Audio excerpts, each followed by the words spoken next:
एक प्रॉब्लम यहाँ पर दे रखा है, system of linear equation in x1 x2 and x3। एक तरह से सिस्टम दे रखा है और इसको हम लीनियर सिस्टम कहते हैं। यहाँ पर अल्फा और बीटा जो यूज हुए हैं वो रियल नंबर हैं और आपसे पूछा गया है ऑप्शन ए में at least one solution for any alpha and beta, option B में a unique solution for any beta when alpha not equals to 1, option C no solution for any alpha when beta not equals to 5, और option D है infinitely many solution for any alpha when beta not beta equals to 5। इस तरह से हमें ये problem दे रखा है। अब इस प्रॉब्लम को अगर हमें सॉल्व करना है तो सबसे पहले अगर एक नॉन होमोजीनियस सिस्टम है तो उसके लिए ऑगमेंटेड मैट्रिक्स हमें लिखना चाहिए। तो मैं लिख लेता हूँ 1 0 2, सेकेंड कॉलम 1 -1 3 1 1 अल्फा और 3 1 बीटा। ये हमारा एक ऑगमेंटेड मैट्रिक्स हो गया है। अब इस ऑगमेंटेड मैट्रिक्स पर हम एलिमेंट्री रो ऑपरेशन अप्लाई करेंगे और हमें इक्विवेलेंट मैट्रिक्स 1 0 0 1 -1 1 1 1 अल्फा -2 और 3 1 और बीटा -6 इस तरह से मिलता है। फिर से हम एलिमेंट्री रो ऑपरेशन अप्लाई करेंगे 1 0 0 1 -1 0 1 1 और अल्फा -1 और लास्ट कॉलम होगा 3 1 बीटा -1। ये हमारा लास्ट कॉलम हो गया है।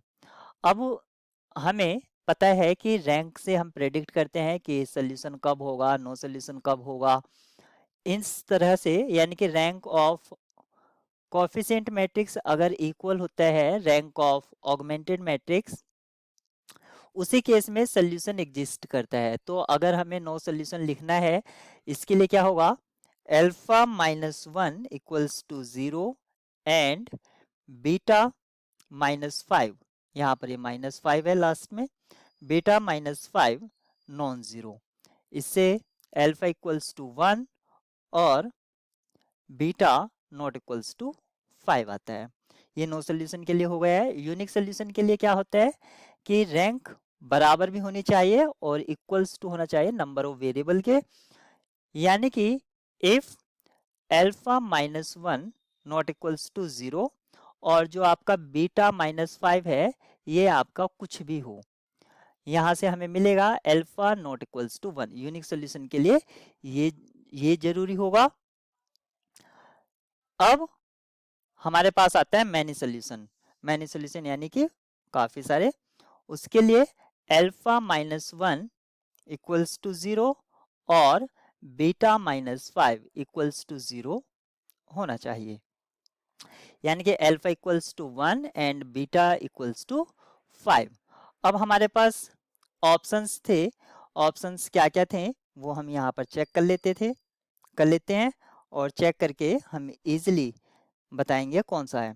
ऑप्शन ए में कहा था at least one solution for any alpha and beta.